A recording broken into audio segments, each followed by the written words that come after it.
최근 글로벌 금융시장 상황에 대해서 살펴보는 시간입니다.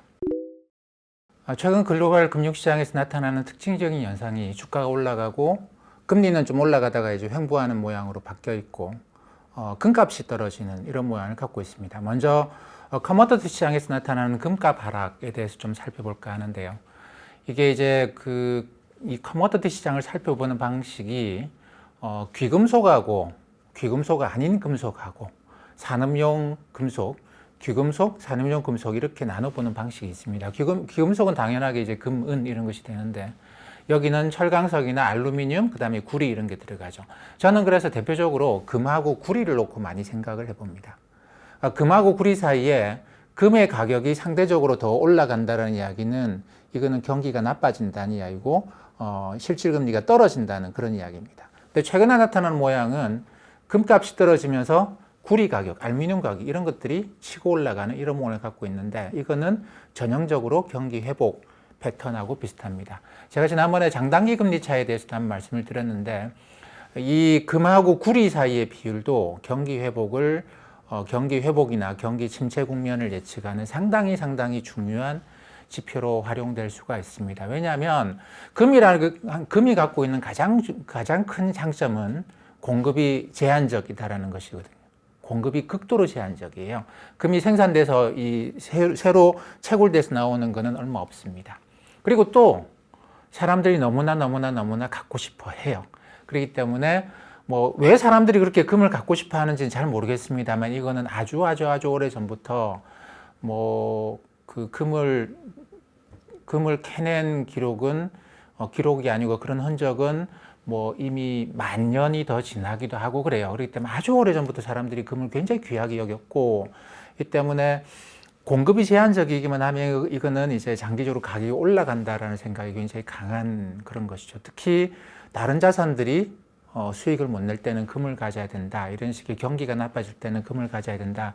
이런 생각이 굉장히 강한 자산입니다.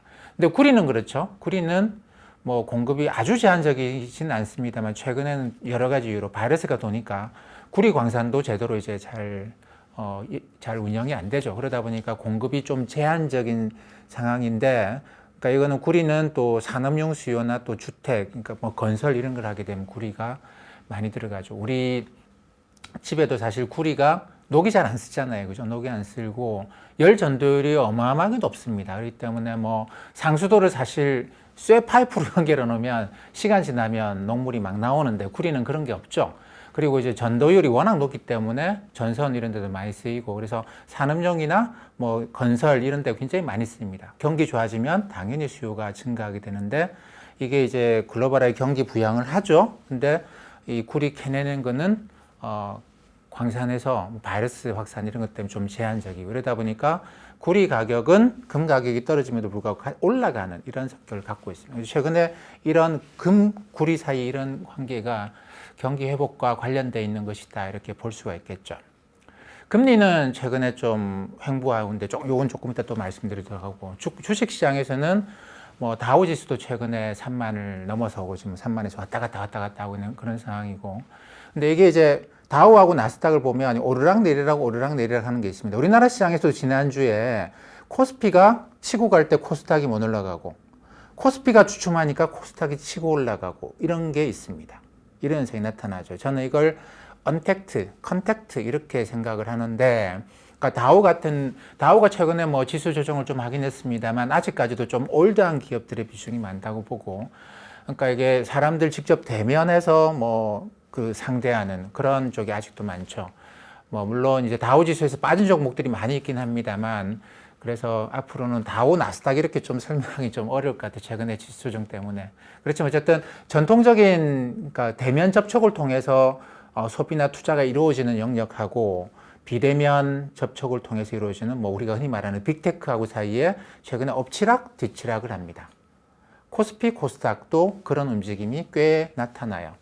그러니까 지난주에는 이제 어떤 일이 있었냐면 사실 그 전 주까지만 하더라도 백신 Y자부터 해서 모더나, 아스트라제네카 이런 데서 백신 3상 성공했다고 하면서 글로벌 경제가 이제 좋아지고 대면 접촉이 활발해질 것이다 라고 해서 나스닥은 못 가고 다우가 올라가고 전통 기업들이 막 올라가고 이런 현상이 있었는데 선진국 몇 개 나라에서만 모더나나 화이자 백신이 아마 접종이 될 것 같아요. 그래서 글로벌 경제와 관련해 가지고는 정말 중요한 거는 아스트라제네카의 백신이 이게 빨리 보급이 되는 게 제일 중요한데, 그게 이제 아스트라제네카 성공했다더라 그러면서 언택트 주춤하고 컨택트 주식들이 쫙 올라갔죠. 그러다가 아스트라제네카 좀 문제가 있던데라고 하면서 이게 다시 그러면 선진국만 일부만 경기가 좋아지고 글로벌 경제 전반적으로 경제가 좋아지는 거는 내년 봄은 안 되겠고 내년 가을 이후인가 내년에 안 되는 건가 이런 식의 의심이 좀 생기면서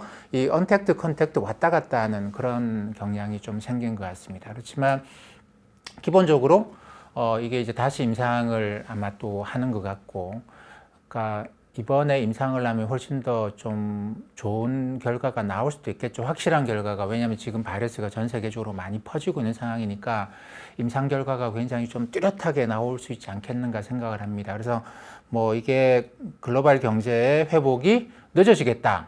그렇게 보실 필요는 없고, 이게 조금 지연되는 그 정도만 보면 될 것 같아요. 그래서 이제 언택트, 컨택트 이런 움직임 중심으로 보시면 될 것 같고, 이거는 백신하고 좀 많이 연결이 되어 있는 것 같습니다.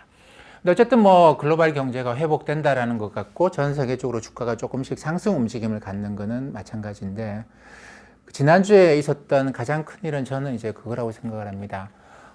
바이든 아직까지 이제 당선됐다라고 말을 할 수 없죠. 미국은 대통령 선거가 간접 투표잖아요. 그래서 이제 선거인단이 모여가지고 투표를 하고 나면 확실하게 당선됐다 이렇게 표현할 수가 있을 건데, 바이든 행정부에서 예전에 그러니까 지금 파월 의장 전임 연준 의장이었던 제넷 옐렌 전 의장을 재무부 장관으로 앉힐 계획이다. 이런 이야기가 나오면서 이제 글로벌 주식 시장이 제넷 옐렌이 재무부 장관 안 한다고?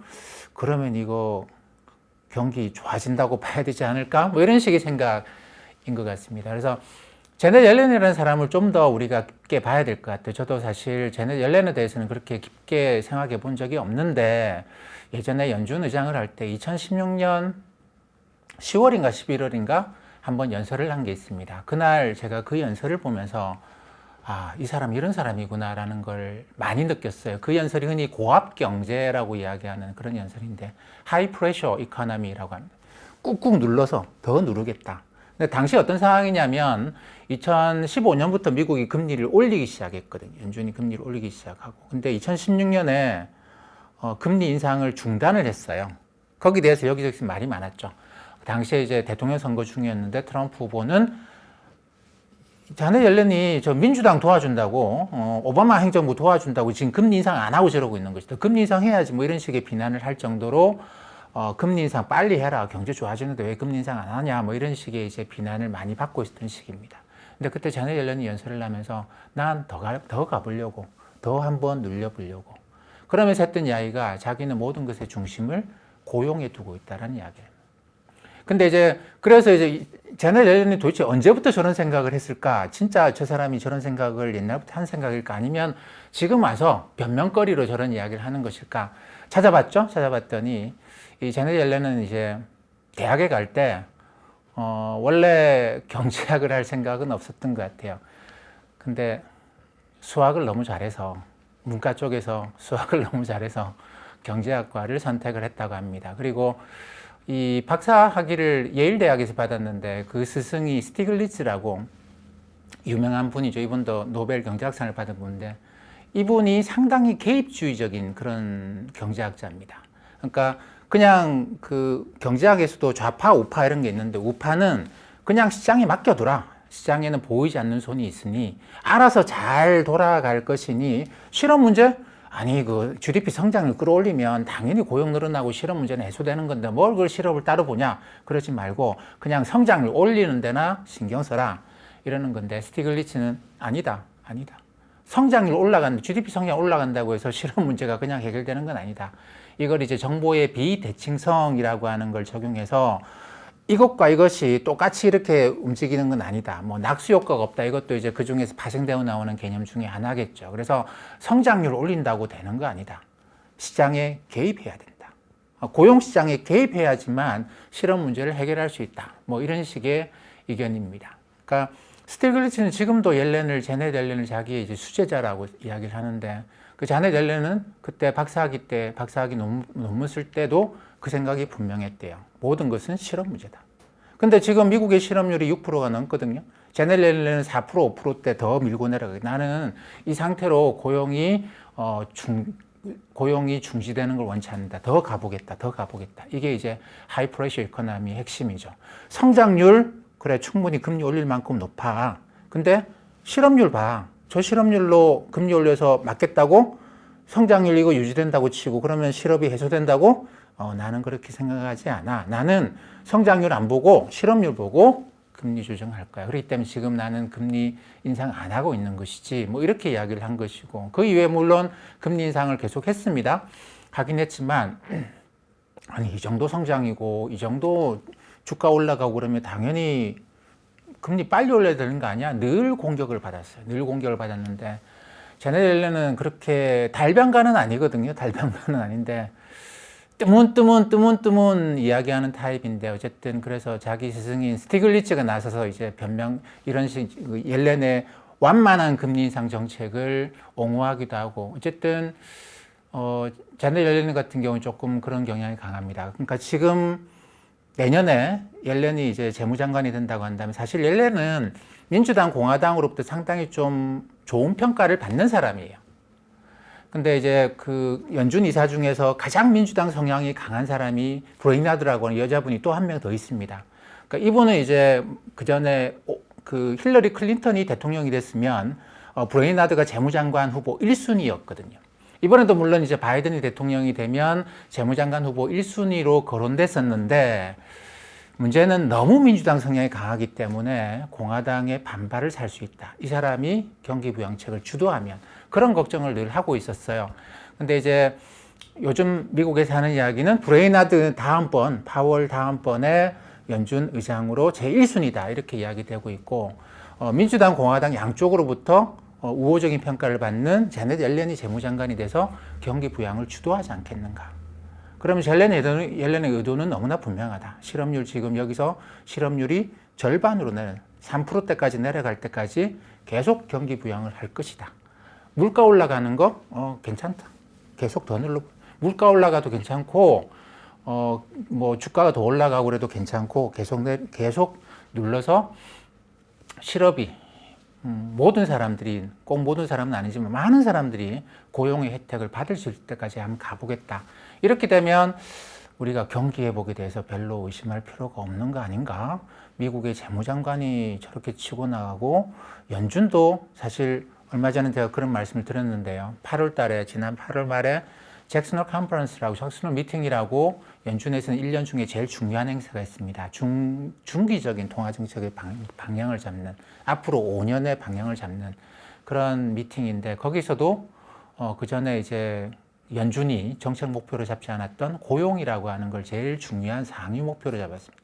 그 전에는 성장률, 물가 이런 거였는데, 이번에 고용을 제일 상위 개념으로 잡았죠. 연준이 그렇게 잡았고, 재무부 장관도 그런 사람이 들어오면, 그러면 이제 의회를 설득하여, 상원이 공화당이 다수당이 된다고 하더라도 의회를 설득해서 경기 부양책을 끄집어내기 굉장히 쉬운 거 아닌가, 이런 식의 생각을 하게 되면서 경기 회복이 이거 상당히 강해지겠네, 뭐 이런 이야기를 합니다.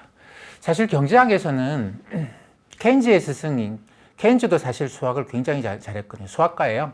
그러니까 학부를 경제학과를 나온 게 아니고 수학을 전공을 했는데, 케인즈의 스승을 알프레드 마샬이라는 사람을 알프레드 마샬이 케인즈의 스승입니다. 근데 마샬이 보고 케인즈, 야, 너 경제학 해라 라고 해서 대학원 과정에서 경제학을 하기 시작한 게 케인즈인데, 그 알프레드 마샬이 이런 이야기를 해요. 경제학자가 갖추어야 될 덕목이라고 하는 걸로 무슨 이야기를 하느냐면, 머리는 차갑게, 가슴은 따뜻하게, cool head, warm heart라는 표현을 씁니다. 찬 이성, 계산 정확하게 해라. 계산하는데 감정에 따라 왔다 갔다 하지 말고, 그렇지만 늘 따뜻한 마음을 갖고, 내가 지금 계산한 게 사람들한테 어떤 영향을 미칠지, 누구한테 어떤 영향을 미칠지, 이걸 늘 생각을 하라는 거예요. 근데 이제 경제학자들은 아무래도 좀 이게 정말 균형이 잘 잡혀 있으면 그런 경우는 사람이 좀 힘들겠죠? 한쪽 이쪽으로 가거나 저쪽으로 좀 갑니다. 그게 경제학에서의 좌파 우파다라는 구분을 하는, 저는 그렇게 구분을 하는데, 옐렌은 굉장히 따뜻한 그런 웜하트가 좀 더 훨씬 강한 그런 사람이라고 저는 판단을 합니다. 근데 지금 같은 경제 환경에서는 아유, 시장이 알아서 하겠지, 뭐 시장에 맡겨놓고 그냥 대충 하면 되지, 뭘 그걸 뭐 금리나 잘 조정하면 되지, 뭐 이런 게 아니고, 그런 계산의 머리가 아니고 좀 더 따뜻하게 지금 어디까지 고용의 혜택이 가고 있나, 이 상태로 경기를 그 경제 성장을 완화시켜도 좀 꺾어놔도 괜찮나, 이런 걸 저 밑바닥에 있는 사람들의 하나하나의 삶에 대해서 고민을 하면서 경제 정책을 짜는 사람들이 지금은 더 필요하지 않겠나, 이게 이제 전반적으로 글로벌 금융시장이 생각을 하는 것 같고, 그래서 제넷 옐렌이 재무장관 1순위다, 후보 1순위다라고 하는 게 글로벌 경기 회복의 기대감을 더 강화시켜준 그런 현상이라고 봅니다.